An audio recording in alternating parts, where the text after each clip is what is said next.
Amaurosis fugax, Latin fugax meaning fleeting, Greek amaurosis meaning darkening, dark, or obscure, is a painless temporary loss of vision in one or both eyes. Signs and symptoms. The experience of amaurosis fugax is classically described as a temporary loss of vision in one or both eyes that appears as a black curtain coming down vertically into the field of vision in one eye. However, this altitudinal visual loss is relatively uncommon.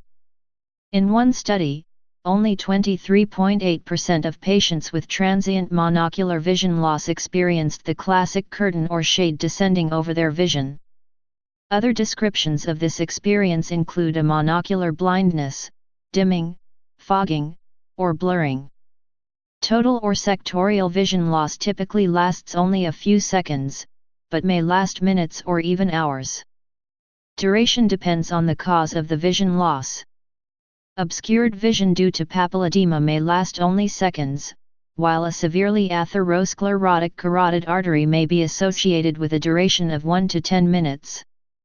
Certainly, additional symptoms may be present with the amaurosis fugax, and those findings will depend on the cause of the transient monocular vision loss. Cause.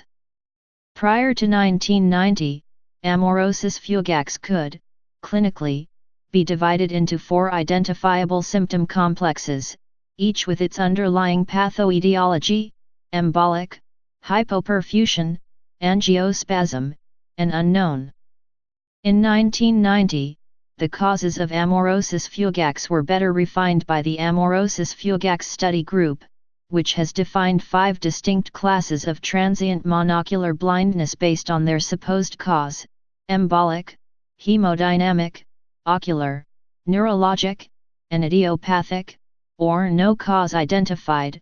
Concerning the pathology underlying these causes, except idiopathic, some of the more frequent causes include atheromatous disease of the internal carotid or ophthalmic artery, vasospasm, optic neuropathies, giant cell arteritis, angle closure glaucoma, increased intracranial pressure, orbital compressive disease, a Steele phenomenon, and blood hyperviscosity or hypercoagulability.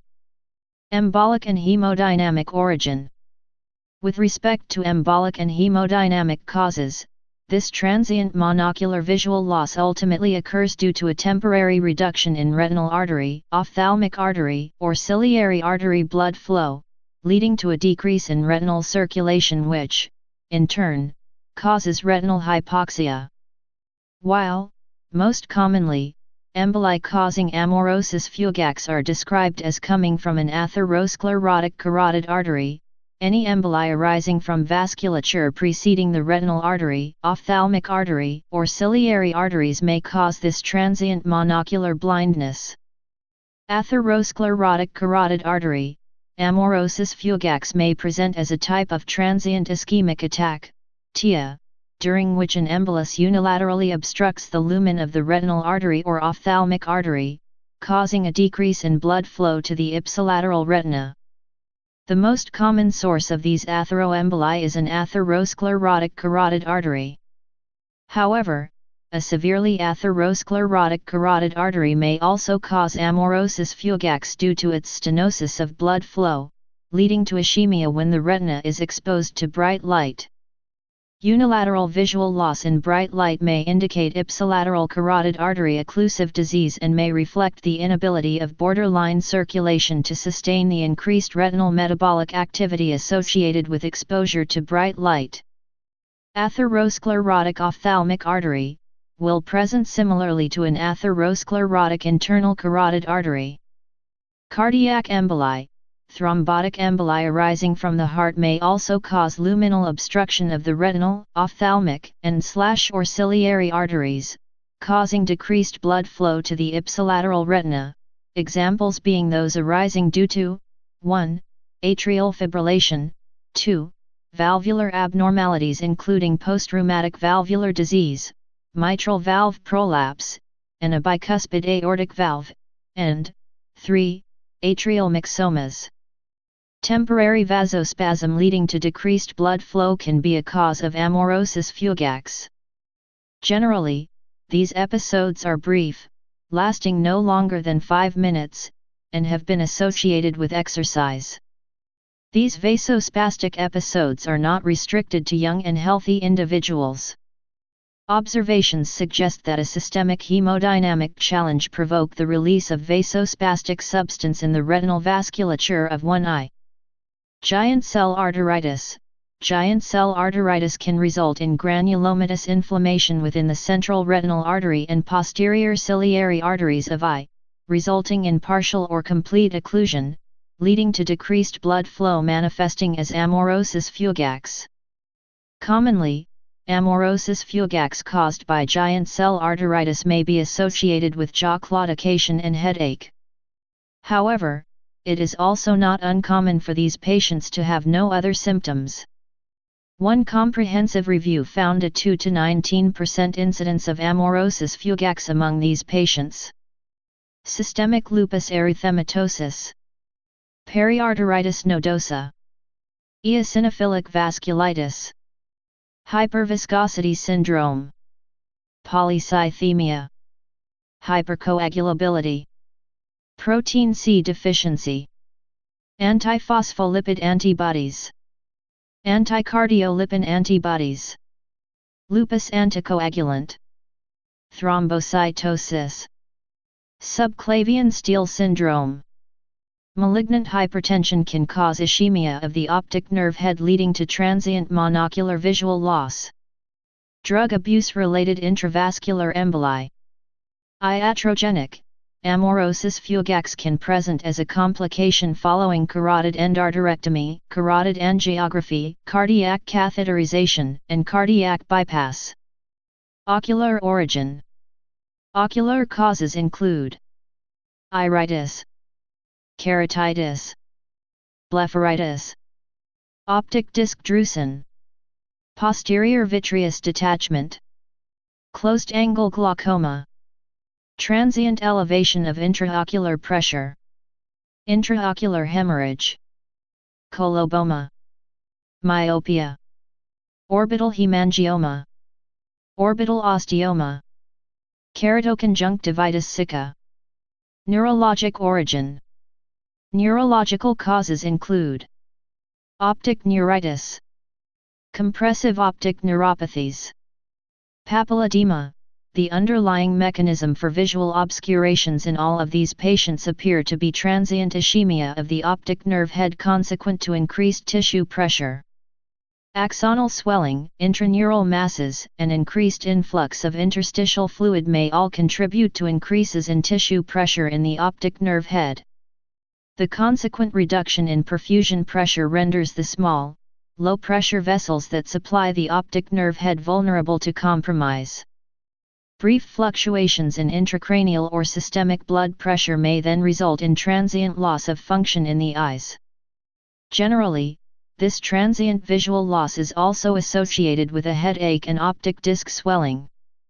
Multiple sclerosis can cause Amaurosis Fugax due to a unilateral conduction block, which is a result of demyelination and inflammation of the optic nerve, and, possibly by defects in synaptic transmission and putative circulating blocking factors. Migraine. Pseudotumor cerebri. Intracranial tumor. Psychogenic. Diagnosis. Despite the temporary nature of the vision loss, those experiencing Amaurosis Fugax are usually advised to consult a physician immediately, as it is a symptom that usually heralds serious vascular events, including stroke. Restated, because of the brief interval between the transient event and a stroke or blindness from temporal arteritis, the workup for transient monocular blindness should be undertaken without delay. If the patient has no history of giant cell arteritis, the probability of vision preservation is high.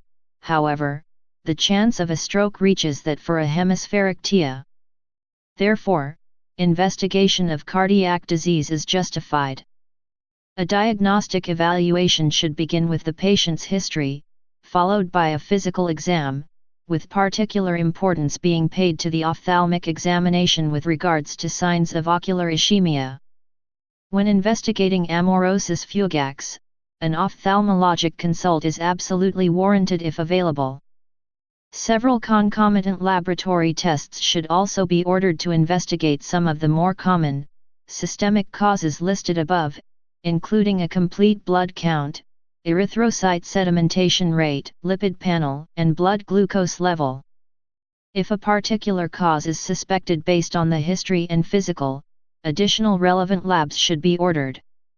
If laboratory tests are abnormal, a systemic disease process is likely, and, if the ophthalmologic examination is abnormal, ocular disease is likely. However, in the event that both of these routes of investigation yield normal findings or an inadequate explanation, non-invasive duplex ultrasound studies are recommended to identify carotid artery disease. Most episodes of Amaurosis Fugax are the result of stenosis of the ipsilateral carotid artery. With that being the case, researchers investigated how best to evaluate these episodes of vision loss, and concluded that for patients ranging from 36–74 years old, carotid artery duplex scanning should be performed, as this investigation is more likely to provide useful information than an extensive cardiac screening, ECG, Holter 24-hour monitoring, and precordial echocardiography. Additionally, concomitant head CT or MRI imaging is also recommended to investigate the presence of a clinically silent cerebral embolism. If the results of the ultrasound and intracranial imaging are normal, renewed diagnostic efforts may be made, during which fluorescein angiography is an appropriate consideration. However, carotid angiography is not advisable in the presence of a normal ultrasound and CT. Treatment. If the diagnostic workup reveals a systemic disease process, directed therapies to treat that underlying cause should be initiated. If the amaurosis fugax is caused by an atherosclerotic lesion, aspirin is indicated, and a carotid endarterectomy considered based on the location and grade of the stenosis. Generally, if the carotid artery is still patent, the greater the stenosis, the greater the indication for endarterectomy. Amaurosis fugax appears to be a particularly favorable indication for carotid endarterectomy. Left untreated, this event carries a high risk of stroke. After carotid endarterectomy, which has a low operative risk, there is a very low postoperative stroke rate. However, the rate of subsequent stroke after amaurosis is significantly less than after a hemispheric TIA, therefore there remains debate as to the precise indications for which a carotid endarterectomy should be performed. If the full diagnostic workup is completely normal, patient observation is recommended. Please subscribe and thanks for watching.